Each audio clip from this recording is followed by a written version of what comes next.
looking for strategic money. And what in a nutshell, that means finding money that can add value to the company that you're building.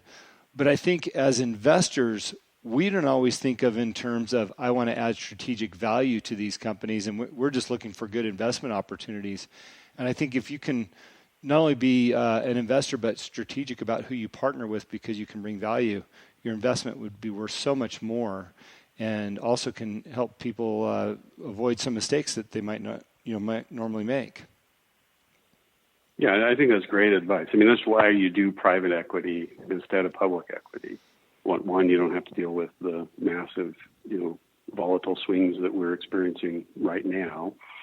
But two, you can actually have a real impact on the investment. I mean, if I invest in Apple or Exxon, there's nothing I'm going to do other than buy another iPhone that's going to help that company. But when I invest in a local startup in an area that I know well, then my connections and experience are going to make that company better. And it's the reason to do it. And it's, I'm really passionate about small business because that's where our innovation comes from. That's where our new employment comes from.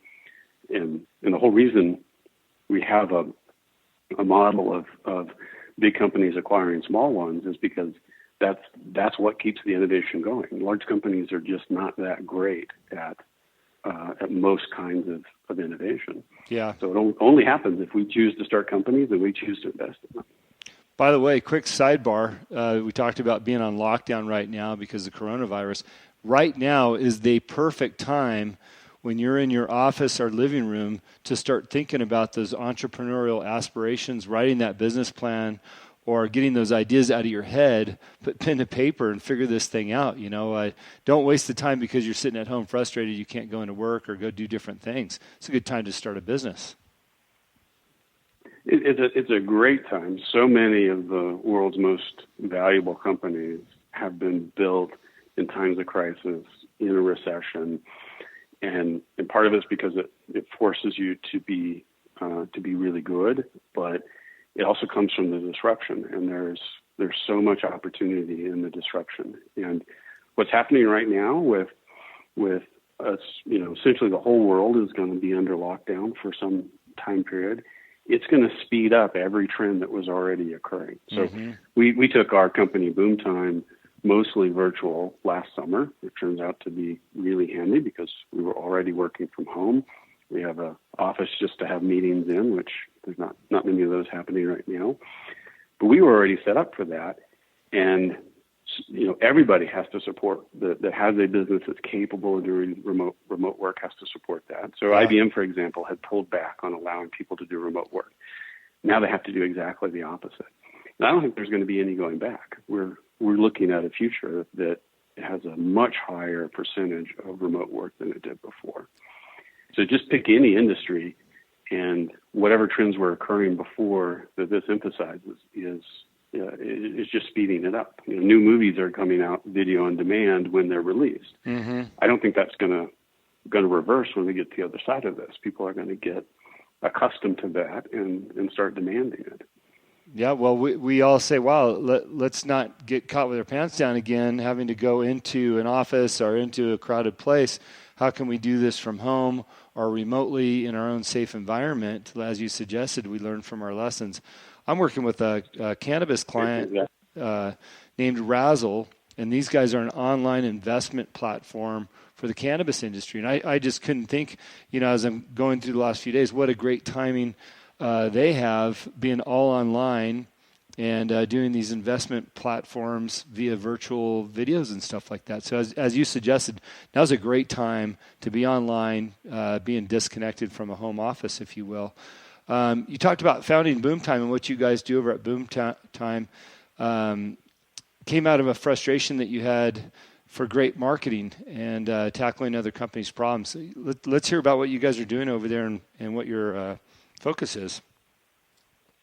Yeah, so that's another pattern that came out of getting to work on so many startups, and you do all this really hard work to create a great product or service, but in the end, how good you are at go-to-market determines the level of success that you get.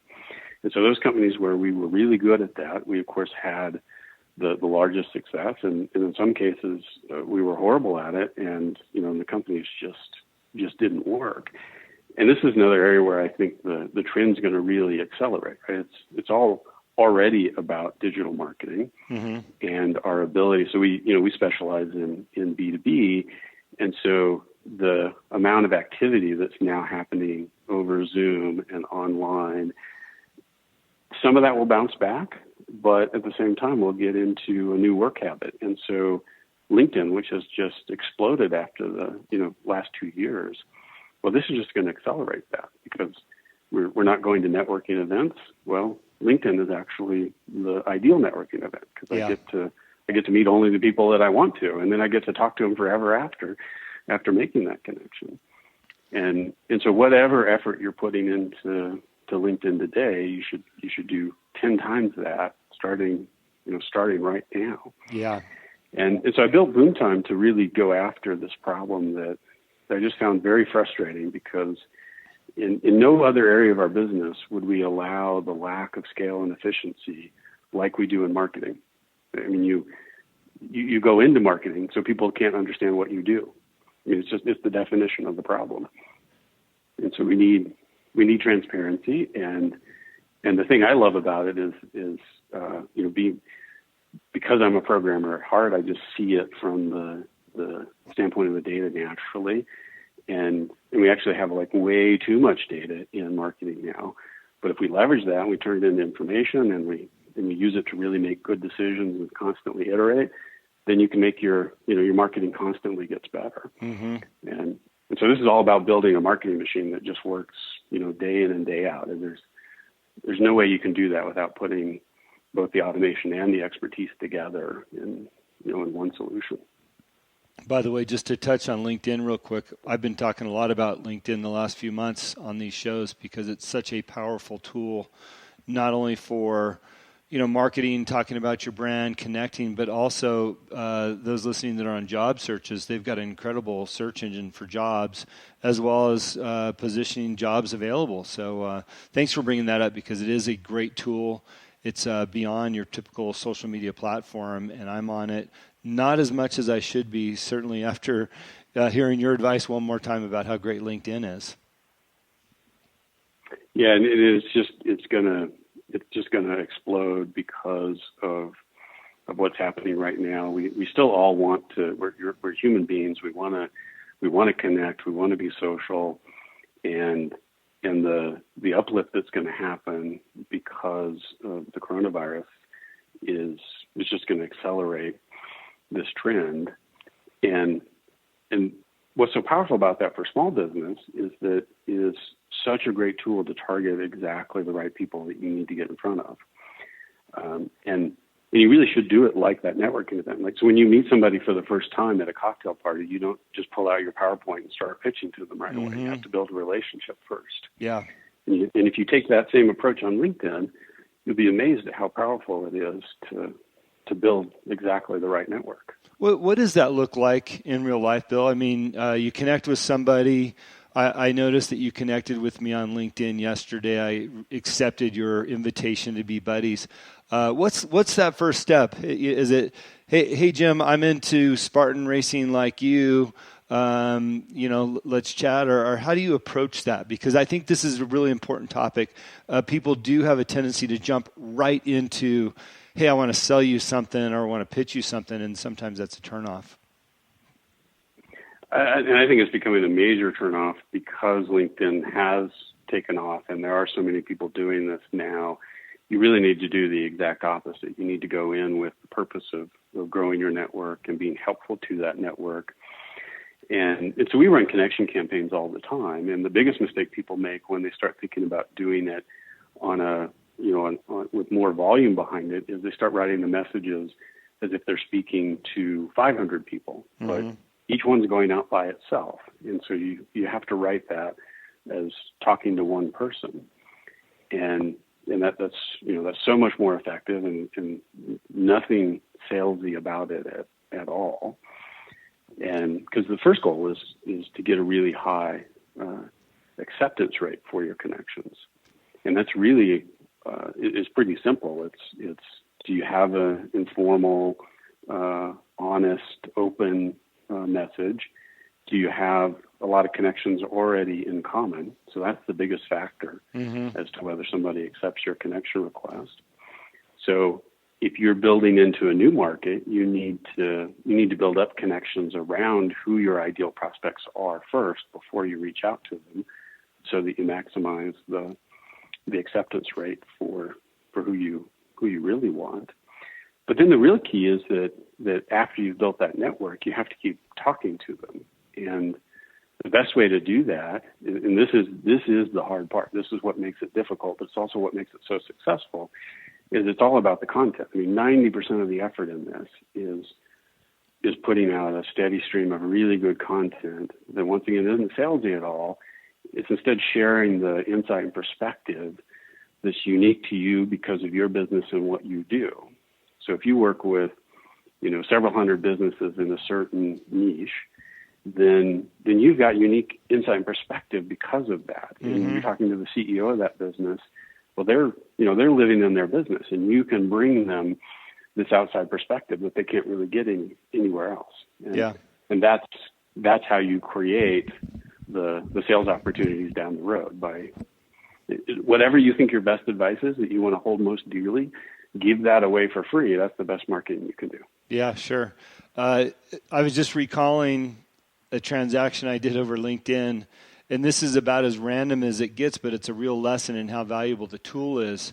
I'm up here in West Valley, Kalispell, Montana, which is near Glacier National Park. Not a lot out here, a lot of farmers. And it was spending time with a Wagyu beef farmer. He's got, 400 heads of cattle out here.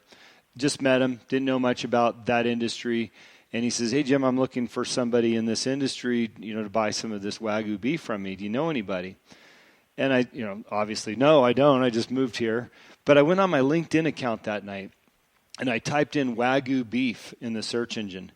And about 5 people popped up that I knew that were connected to people in the Wagyu beef industry, which is pretty niche, by the way. I reached out to, you always go for the highest level guy you can find, our gal. I reached out to my buddy and looked at his connections, and he happened to be connected to a Wagyu beef buyer out of, I think, North Dakota, and reached out to him. And what my message was, "Hey, I see that we're common friends with so-and-so.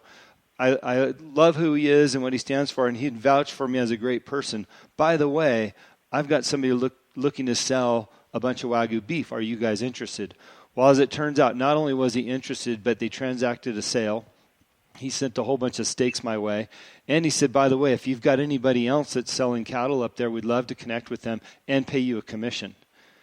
And I thought, wow, all that over going on my LinkedIn account and just typing in Wagyu beef to see who I had in connection with. And I think your point about, we like to work with people that we might have a connection with really plays out in real life.